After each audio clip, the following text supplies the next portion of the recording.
Om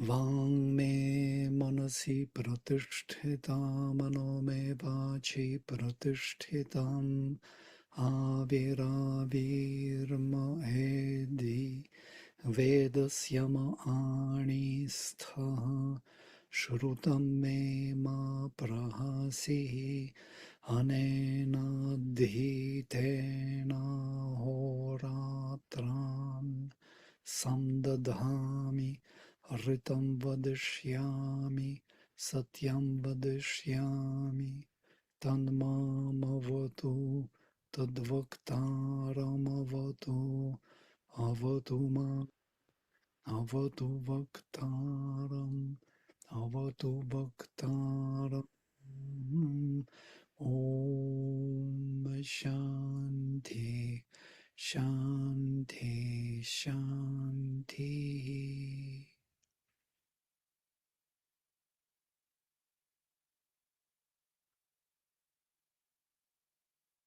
So we stopped at number 5. We finished with number 4. I will take number 4 and continue into number 5. Adhahi kaviya yuvam dakshasya purbhih adbhuta niketuna jananam chikethe puta dakshasa. Then indeed, O transcendent Godheads adbhuta, you conquer the seer wisdoms by the full floodings of the illumined discernment.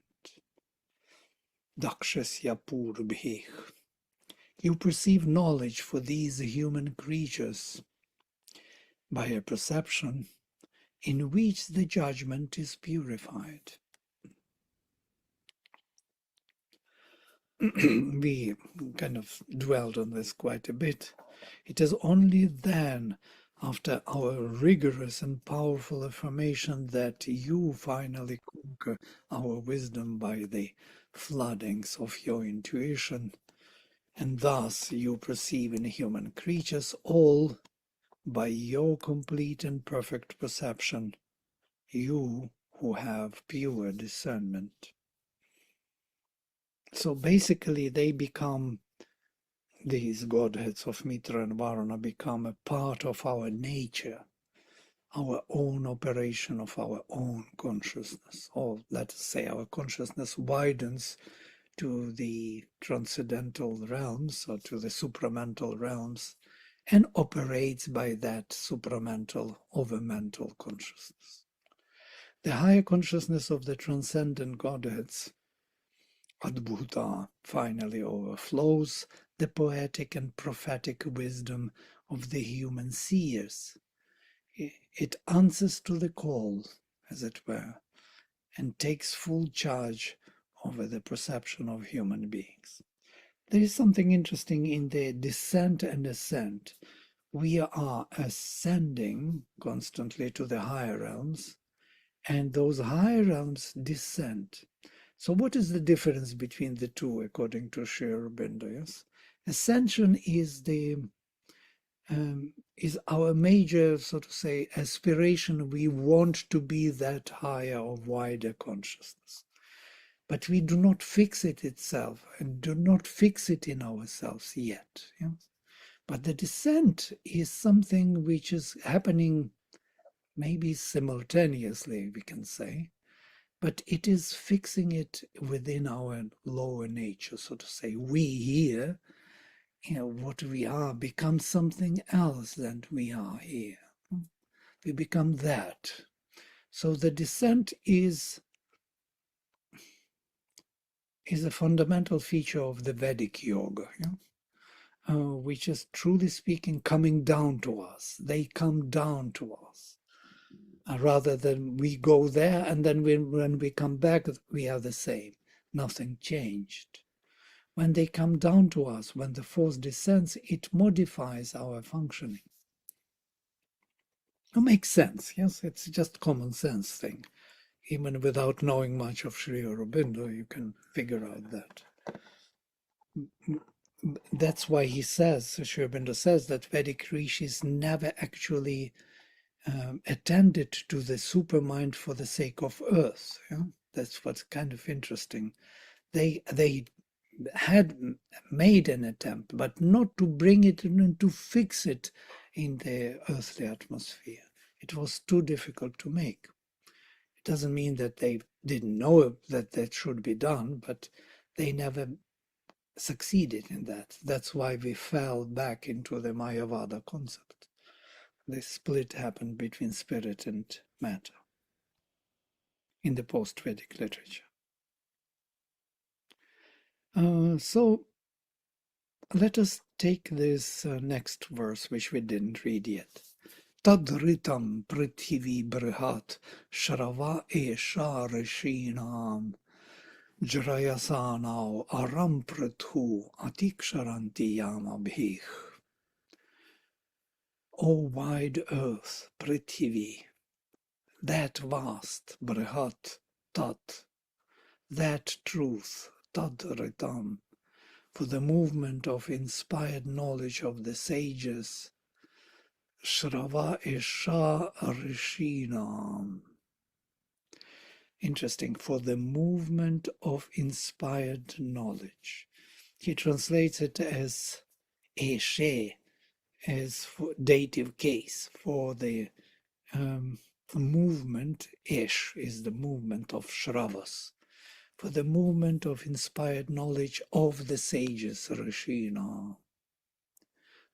Widely the twain speed with full capacity, Jrayasana.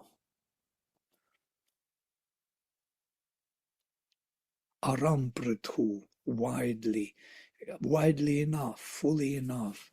Atiksharanti yamabhih, and our chariots pass, streaming beyond in their travelings. Atiksharanti yamabhih, in their travelings. He translates this beyond the darkness and the enemies, the suffering and evil of the lower existence. That is the beyond, Ati. Let me read my interpretation. That rhythm of the dynamic truth, I wanted to kind of highlight that rhythm and rhythm are closely related. The rhythmic idea of the dynamic truth. It comes with dynamism, rhythm. If the rhythm is not there, the truth is difficult to manifest. Most probably that's why we have poetry, which is the best way of manifesting the higher truth. That rhythm of the dynamic truth, rhythm, or earth, Prithivi, wide supporter of our existence here. Prithivi is from Prithu, from the vastness. Yeah? There is root prat, to extend also. Is vast, Brihat. Brihat is great, vast, huge, extended. In search of knowledge of the rishis, Shrava Esha Rishina. Widely you too speed up all over, Jrayasana Aramprithu, and they flow beyond heaven and earth with their chariots or movements, Yamabhih, Atiksharanti. Sri Aurobindo says, for there, our chariots, our movements.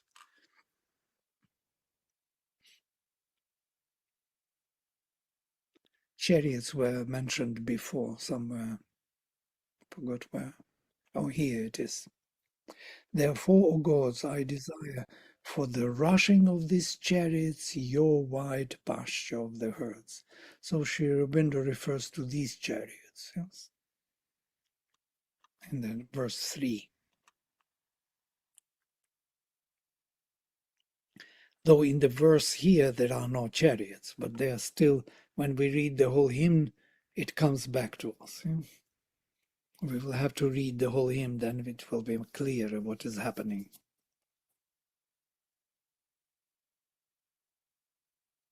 Atiksharanti, they move abroad.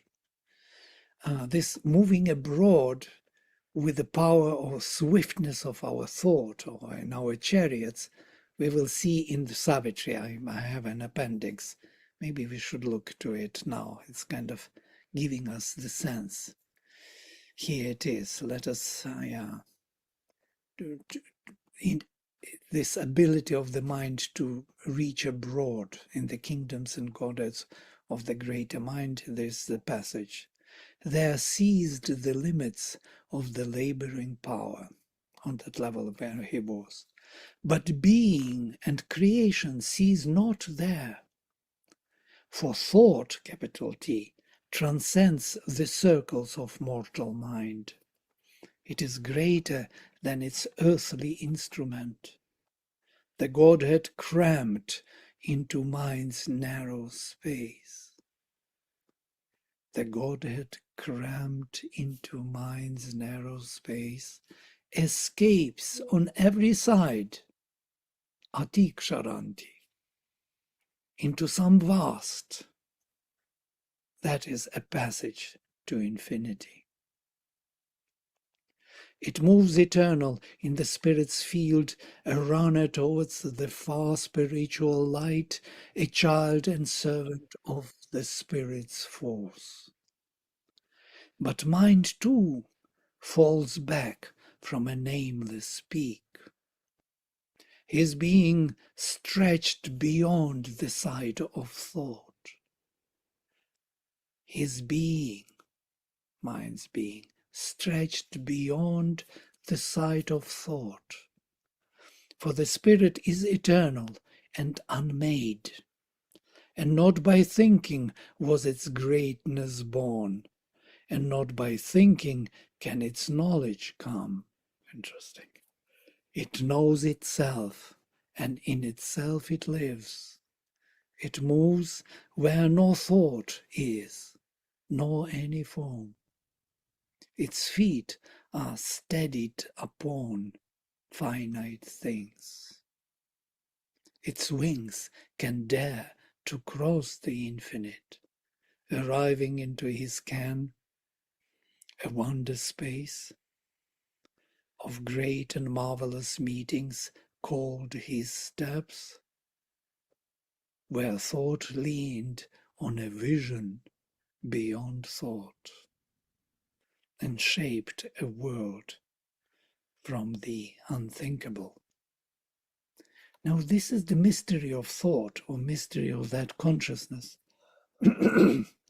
which fixes itself upon any object of sense, any chosen object of sense, narrowing down consciousness. But interestingly, the other movement of ascent, when we ascend to the beyond the being, it does not stop there. Thought is no more effective, but it turns. It leaned on the vision consciousness beyond thought. So that consciousness of vision beyond thought is the source of every thought, of every seeing in particular chosen object of sense. Yeah, thoughts are the products. The whole mentality is narrowing down of that consciousness and represents the spirit. This is amazing to think of. So here is very similar. Atiksharanti yama bhih, with their movements, they overcross their boundaries or their limitations and move into the vaster space. Aram prithu, with the help of Varuna and Mitra.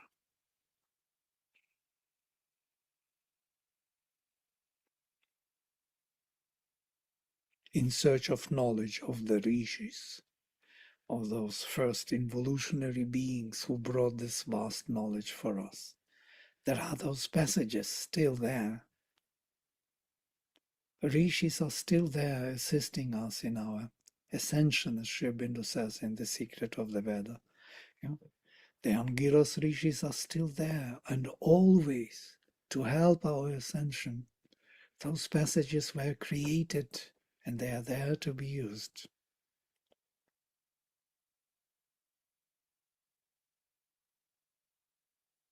And the last verse of this hymn, Ayadvam iya chakshasa, Mitra vayam chasurayah, vyachishte bahupaye, yatemahi, svaraji.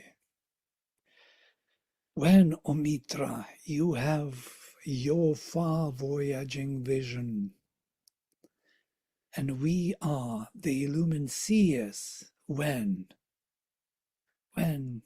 you have your far-voyaging vision, and we are the illumined seers, may we arrive in the effort of your journey to a self-empire.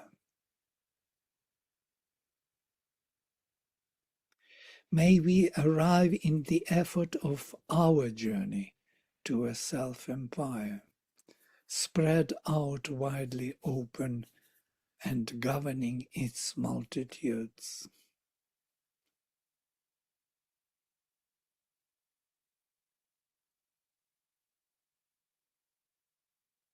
There is a footnote, self-empire, Svarajya.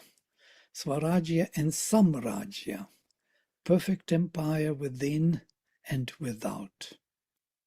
Rule of our inner being and mastery of our environment and circumstances was the ideal of the Vedic rishis, sages, attainable only by ascending beyond our mortal mentality to the luminous truth of our being, the supramental infinities of the spiritual plane of our existence.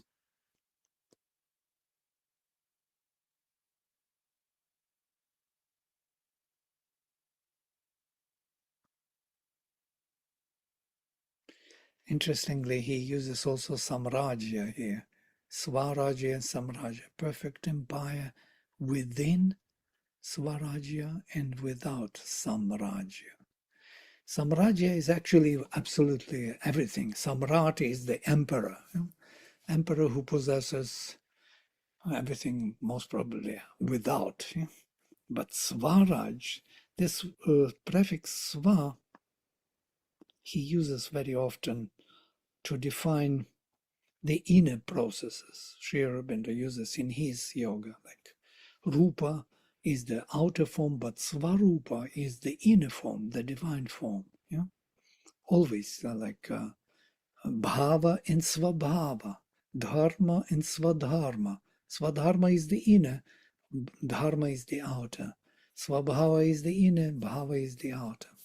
Quite interesting to trace this Swa, how he uses Swarajya also.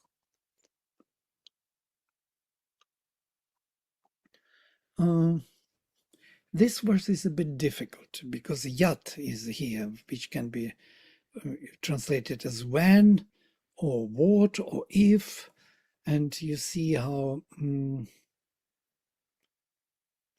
he is using Mitra, ye gods, with wondering eyes, would that the worshippers and we might strive to reach the realm ye rule, most spacious and protected wealth.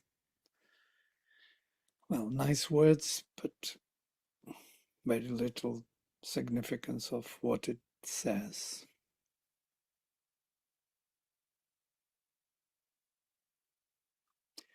So when, O Mitra, when we are yours, I'm translating literally, are Yadvam, literally when we belong to you, when we are yours. Vam here is the dual genitive, yes? When we are yours, O Mitra, Iya Chakshasa, you who are the Godheads with far-reaching vision, or with sharp vision, or with vision actualizing everything, Iya Chakshasa. O Mitra, and we, Surayah, being illumined, and become illumined seers by it. Yes, I'm adding by it.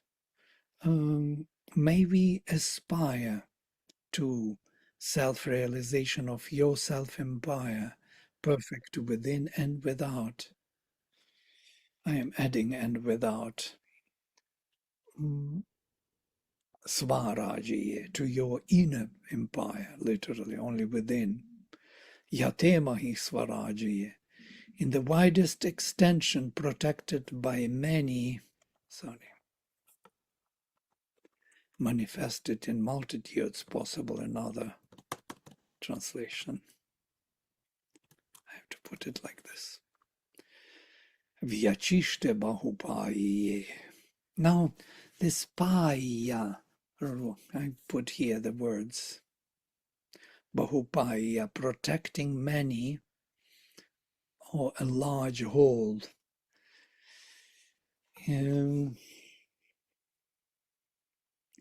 Protecting, dwelling, governing, all these are from root pa, filling in, and filled in many. That's why Sri Aurobindo adds this spread out widely open and governing its multitudes. Bahu, multi, paye, governing, protecting, governing, filling. These are very kindred meanings of this root pa. Many meanings, many applications of one root pa.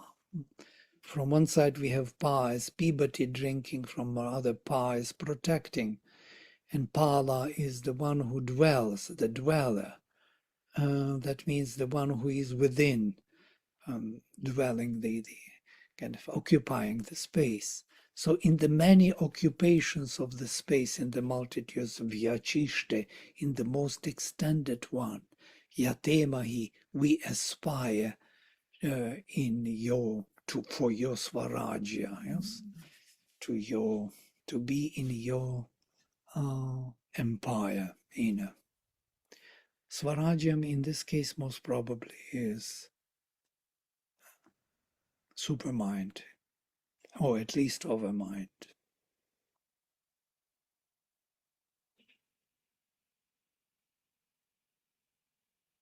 And when we are yours, and when we are luminous by your presence, O Mitra, you who are having this far-reaching, extended vision or consciousness, we aspire to be in your kingdom, in your empire, yes, which supports many and rules many, and the most extended.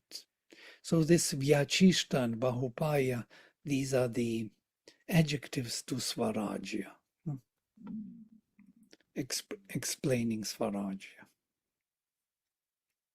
I'm looking at Angela, what he has to say. He must probably has some thoughts, no?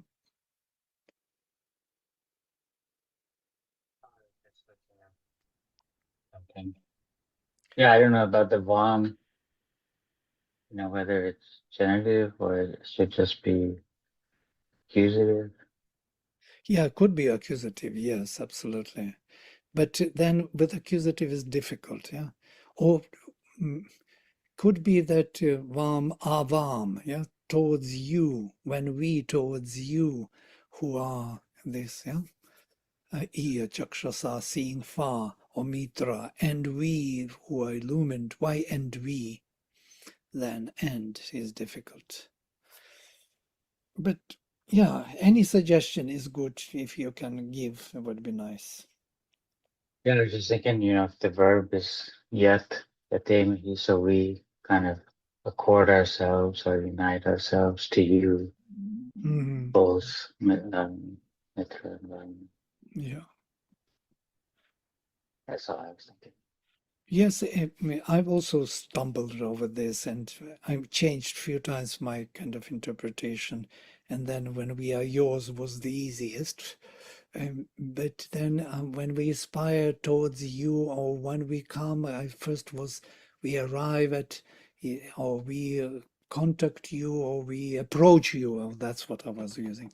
When we approach you, with as approaching towards you. When towards you we look or turn our sight, you can say, yeah, towards because of ah. Yes. But since there is no A, maybe A is going with Yatamahe also. You see, in this Vedic Sanskrit, prefix can stand by itself without the verb and having the meaning.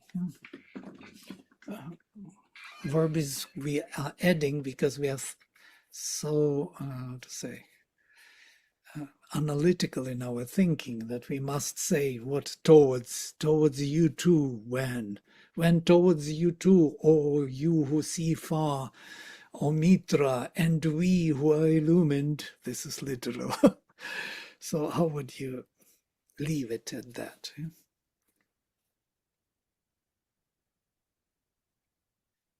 But it's kind of interesting to see this diction, because for them it is kind of obvious, yes, when they say it. For us, it is we are kind of decoding it.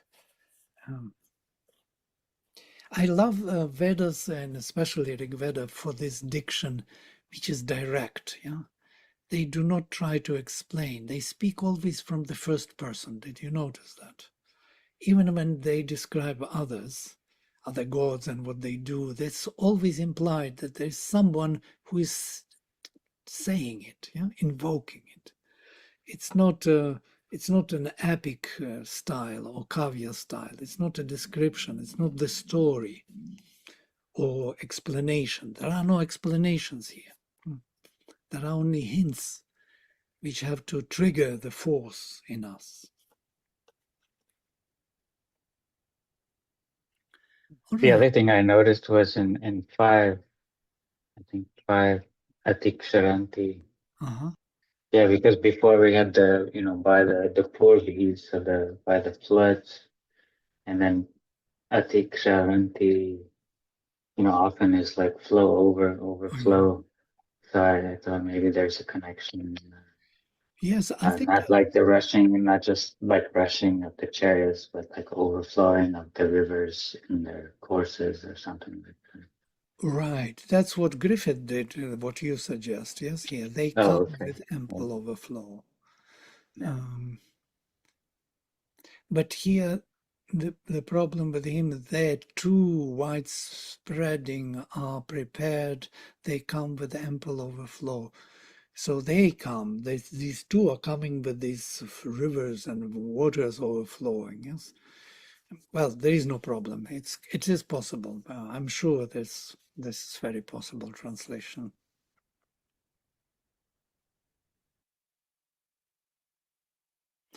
Yelizan can translate it totally different. So we are dealing with very ancient language. And notice, poor in this way abundantly is used only in this verse. I'm just putting this red. Yeah, Jirayasana is used only in this verse. Everywhere, nearly in every verse, this Iya Chakshasa used only in this verse and never after or never before. So only unique usage of the language, which makes it difficult to translate. Without Sri Aurobindo's light, we would be lost, truly speaking. So what shall we do? Shall we kind of look into it again, the whole thing, and see whether we can capture the flow because of the meaning? We have still some time. I will do this overview once briefly, and then we discuss.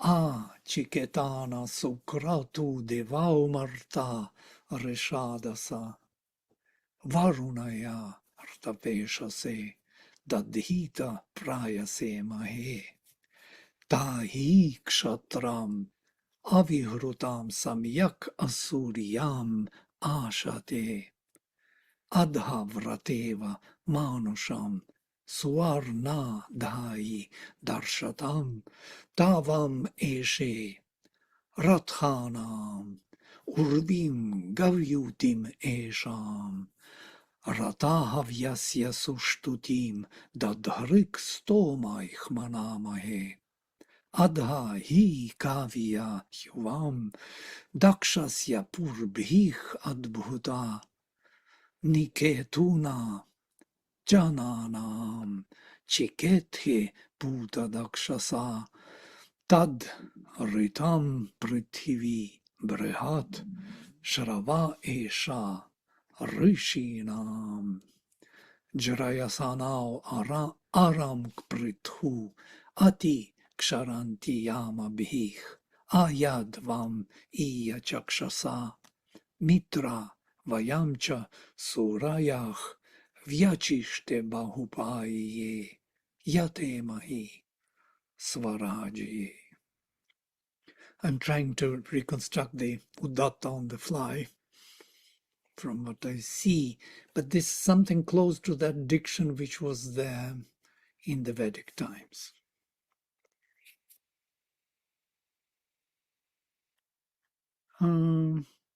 So we remember the hymn, yes?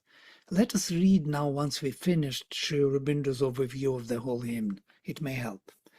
The Rishi invokes Varuna, the vast form of the truth, and Mitra, the beloved godhead of its harmonies and large bliss, who conquer for us, they conquer for us, the perfect force of our true and infinite being, to change our imperfect human nature into the image of their divine workings.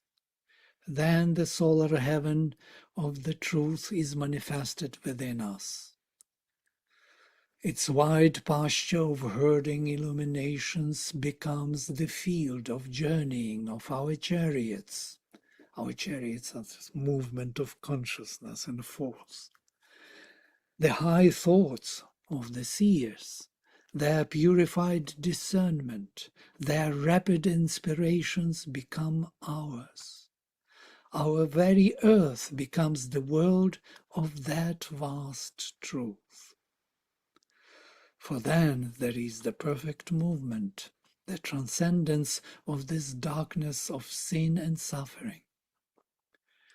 We arrive at self-empire, Swarajya, a rich, full, and vast possession of our infinite being. I love that he adds of our infinite being, because it is ours.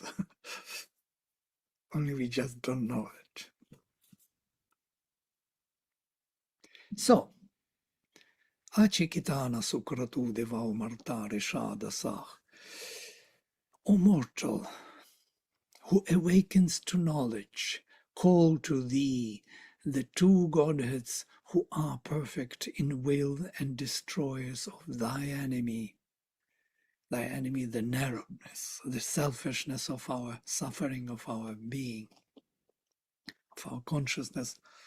Direct your thoughts to Varuna, of whom truth is the form, and to the great delight, the Mitra.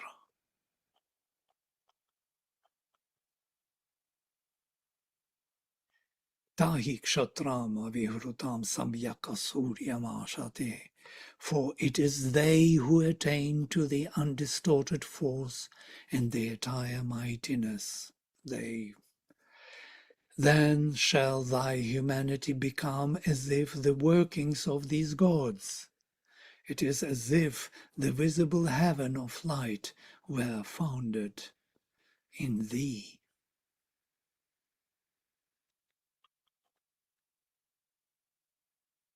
Tavam Esherathanam Urvim Gavyutimesham Rata Havyasya Sushtutim Dadarikstoma Ichmanamahe. Therefore, O gods, I desire for the rushing of these chariots of your your wide pasture of the herds. For the rushing of these chariots I desire your wide pastures of the herds. Forcefully by our hymns our minds seize on his perfect affirmation when the God receives our bounteous offerings. We dwelt on this before. Who is Rata Havya is the name of the Rishi also. And why forcefully?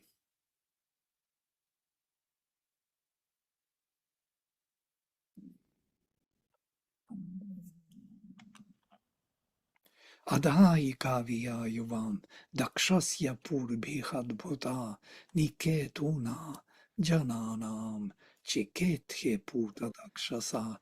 Then, indeed, O transcendent Godheads, you conquer the seer wisdoms by the full floodings of the illumined discernment. You perceive knowledge of these human creatures by a perception in which the judgment is purified. Sri Aurobindo uses judgment word quite often, meaning this daksha, purified judgment. Judgment in the philosophical terms, not in the vital terms as judging. Yes? Judgment as the, how to say, right understanding of things, seeing things as they truly are. Tadritam prithivi brihat Shrava isha rashinam Jarayasanao aram prithu atiksharanti amavih. O wide earth, that vast. Now, appeal to the earth is quite amazing because she is the holder of everything here. She will be holding. She is the Adharam of the whole spirit. O wide earth, that vast, that truth. For the movement of inspired knowledge of the sages, widely the twain speed with full capacity, our chariots pass, streaming beyond in their travellings.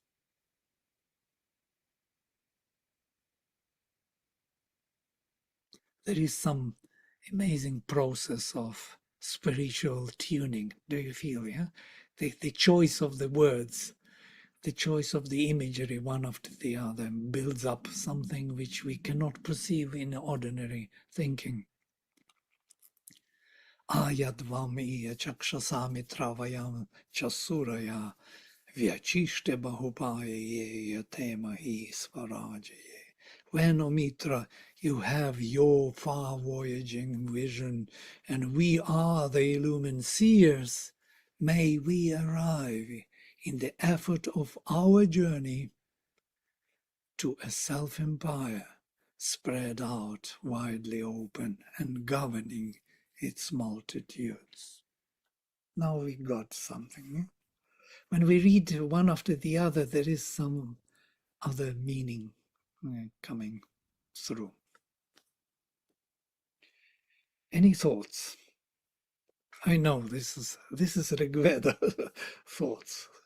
Any thoughts on the Rigveda? Yes, Maya.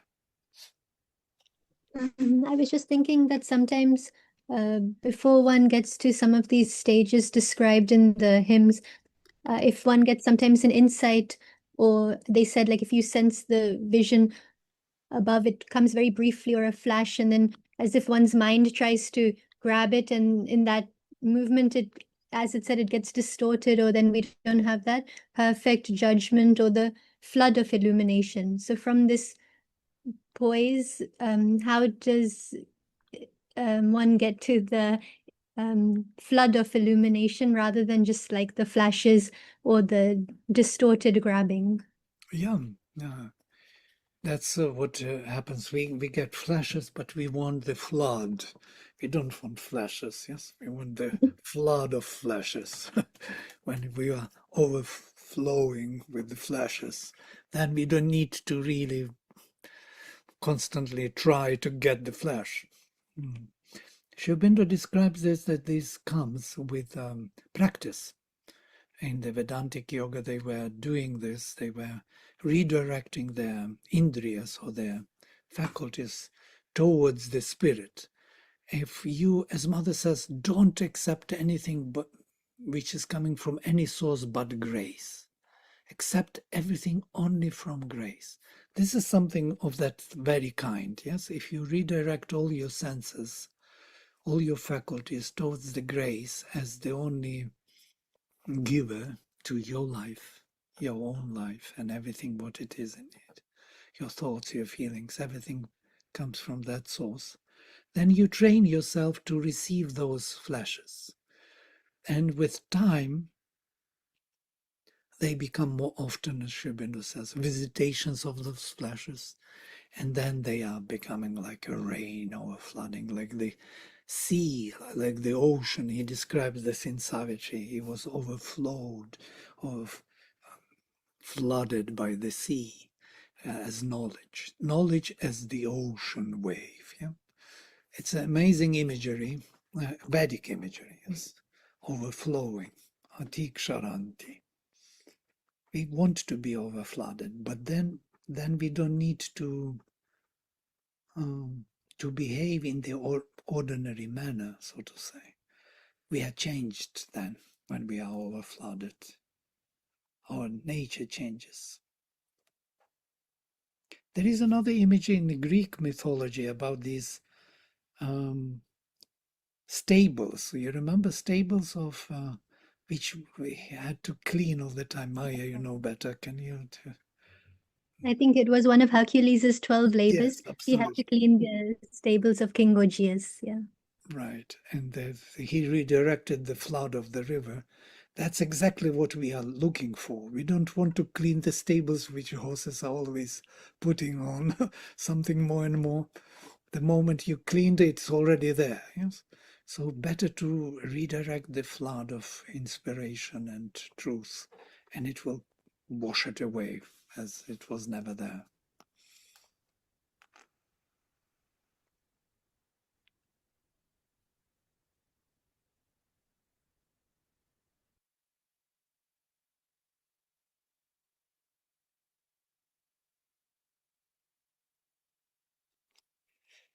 Yeah.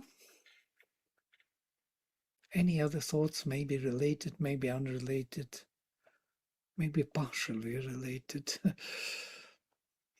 It's interesting to see that the first verse has Varuna and the last verse has Mitra, and they are not mentioned otherwise. Ah, yeah, found something. You were looking for some details with the Daksha, Puta Chakshasa, with the purified seeing. Yes, it starts with Varuna and ends with Mitra.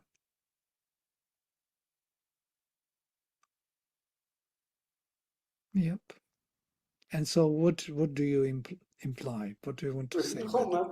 nothing. I don't want to say anything. It's just interesting that Varuna Mitra are kind of like holding the two ends maybe of the hymn. Maybe in his poetics he's hinting at some sort of beauty yet. But I don't know. Just Yeah. Varuna is not mentioned anywhere else, only in the first verse. Mitra is mentioned in the middle, I think. Or not, even not in the middle. Only in the last verse.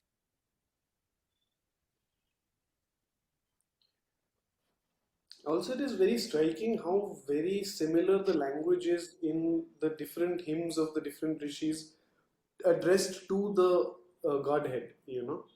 Rishadasa is there in that in the I think the second sukta where there is that the three sort of the three lines are there to Mitra Varuna. Also, the word Ashathe with tha is there, and I saw tha over here. So I want to ask you, what is that also? Oh, that is the second person, yeah, dual. Ashate, Ashathe, yes. This is the third person, Ashate, you both, yeah. Right. And this is non-thematic classes. We will learn them later. Ate, Athe. We didn't learn them yet in our class. We learned only thematic, labhate, labhete, but not ate. Kurute, kurvate, kurvate, kurushe, kurvate, kurudve. We will learn it later. Since you ask. Vladimir, I'm really struck with the self-empire, Swarajya. I've really, heard that in the context of the Indian independence movement, Swaraj. Is that term used in other hymns? It's mainly about these Mitra, Varuna, Aryaman, Bhaga. These are the four kings, yes.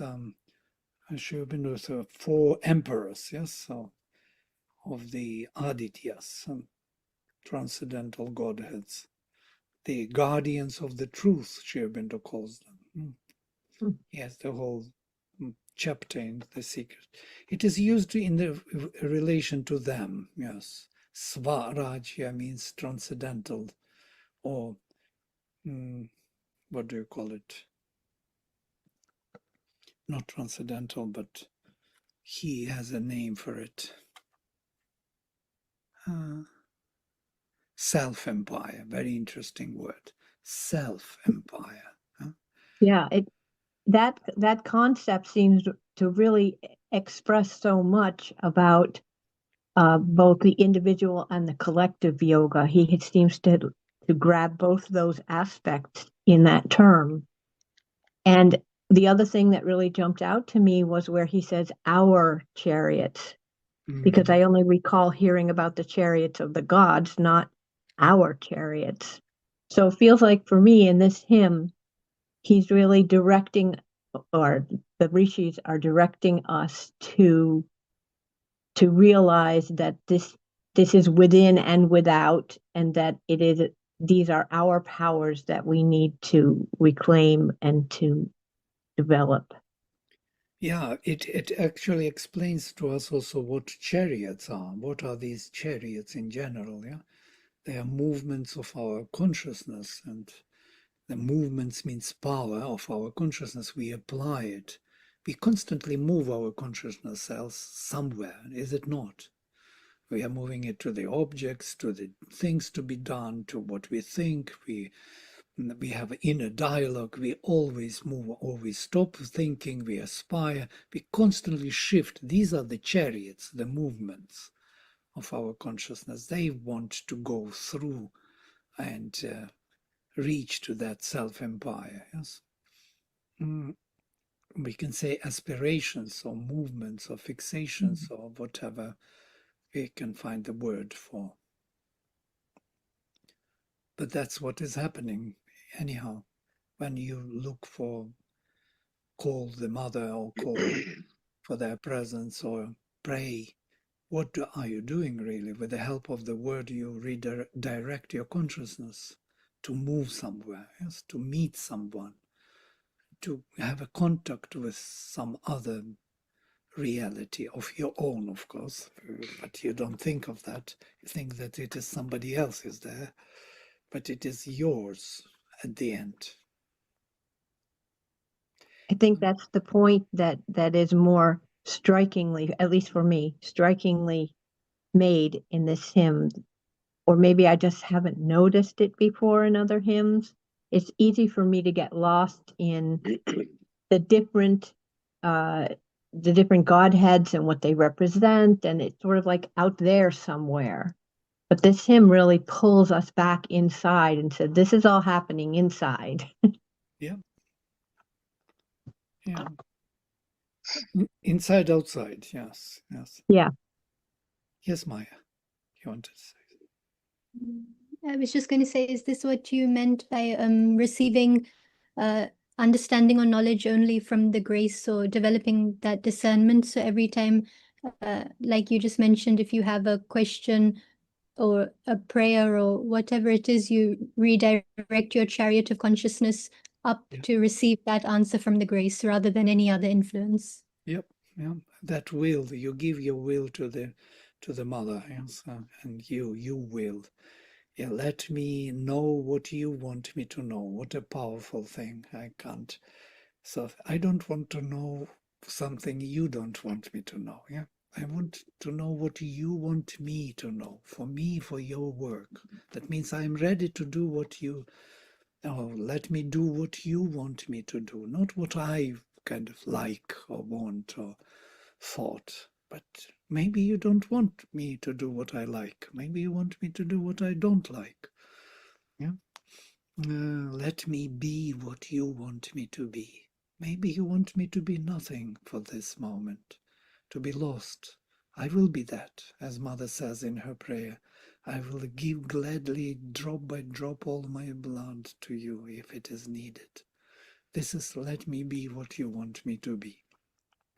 This kind of redirection of a reconcentration of our consciousness on that one source creates that flood from above. And that means every element is flooded because you don't give only one part and the rest you keep. So that's why only lightning, little flesh comes, because you gave only very little. So for the little you will get a little flesh. But if you give everything, all the time, then the flood will come eventually. Yes, Vishal. Yeah, no, just expanding on all these, the thought, and I think you were reading something, and then Maya asked a question also about the illumination, and I was remembering this passage from it's from the book 2, Nirvana. It's so beautiful. He says, uh, the mind is a dynamic small machine producing ceaselessly till it wears out, with raw material drawn from the outside world, the pattern sketched out by an artist god. Now he talks about thought. Often our thoughts are finished cosmic wares, admitted by a silent office gate, and passed through the subconscious galleries, then issued in time's mart as private make. It's beautiful. I mean, just like the way, Shubham, we think it's our thought, right? It is actually all coming from above. And the only thing here he says somewhere, I think, yeah, what you can do is really just mess it up. So the quietness is the part where you introduce the least distortion. And that's quite fascinating, actually, because this act of thinking, I mean, it's an interesting, we always want our mind to be active, but the receiving is actually in the quietening of the mind, right? That's when you really receive. Yeah. Shubhendu speaks about these faculties have to become consciously passive and perceptive of that inner light. Then they will start coming, those flashes. Well, it came, I know now. And then it doesn't come. Then you have to wait for it. Yeah, wait. Instead of we are rushing immediately to satisfy our senses and faculties with whatever comes in our life. Yes, we redirect them and we are catching whatever flies, whatever food we can get to live, to enjoy life. Our purpose here is to enjoy. Yeah? But we just don't realize that enjoyment we get from the outer life is just a very small fraction of something which is possible. Yes. And then when we wait for that inner light long enough or persistently enough, passively enough, but waiting, that means attentive, doesn't mean become passive, become silent and waiting for nothing. It would not do the job, interestingly. There has to be a thirst for knowledge, aspiration for knowledge with a calm mind. Then it works. But if you become just calm and, empty, and it may not work. You just be whatever you are. And I don't say that you will be unhappy or happy.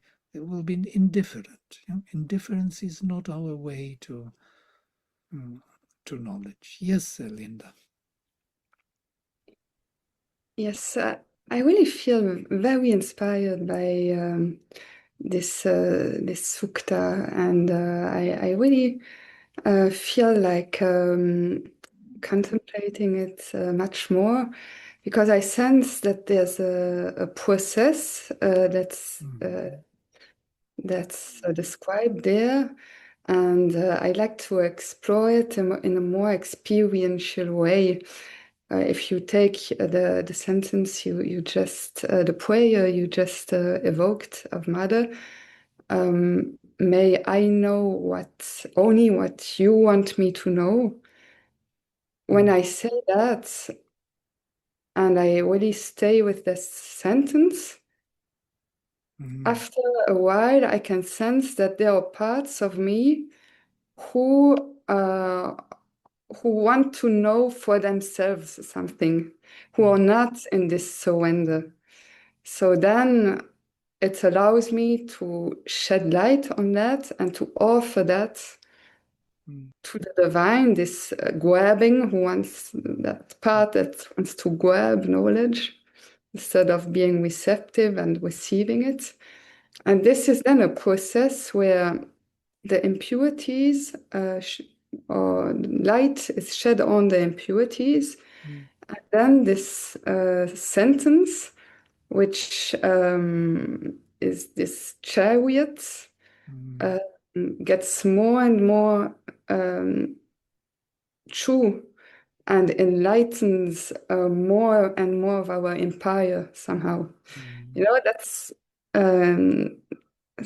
it's not that clear yet, but I sense that there's really a practical means to explore this sukta. Yeah. Yeah, I think you got it on the when there was a moment when suddenly kind of super consciously or subconsciously we saw something which we could not see in the words, in the flow of the rendering, one after the other, idea after idea. There are things which are not spoken, but they are there. Absolutely. When this happens, then the vision comes. Yeah. Many times in our groups before, so when we read these hymns, it resulted in some vision. We were so happy that we saw what is happening, really.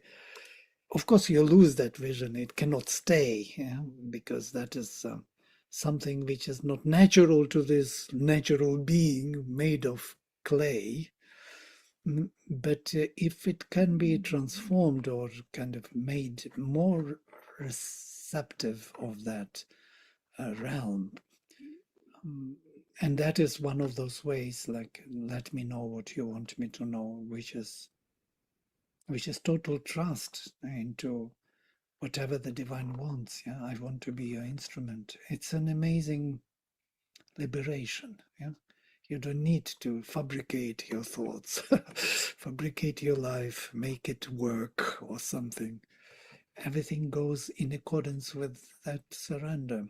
That's what Mother means. Receive only what is coming from her grace and not any other. And we are receiving from all sources. Do you notice? We have turned to all possible. Our receptacles are waiting. Give me, give me, give me. Do you remember the song? Give me, give me, give me. Yes, we should not receive everything from every source. This is another kind of tapasya.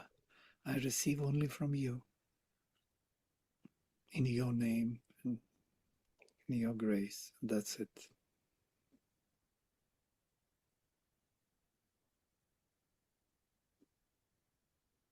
Of course, there are other members who want to receive from other sources.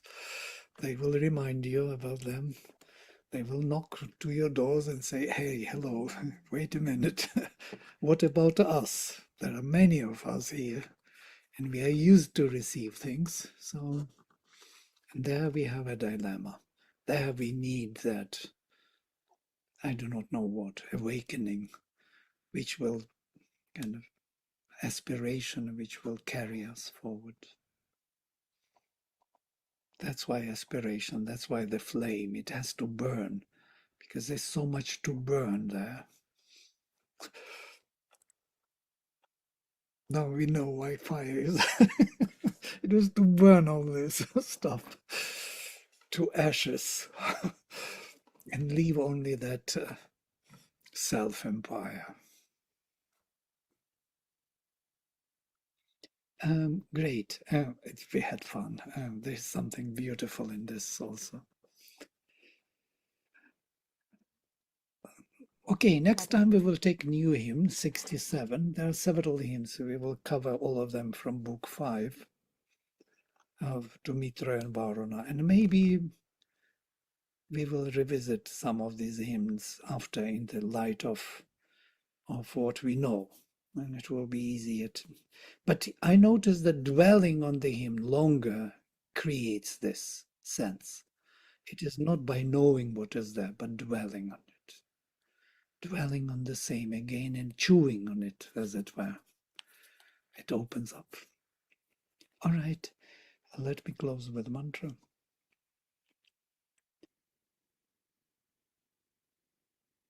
Om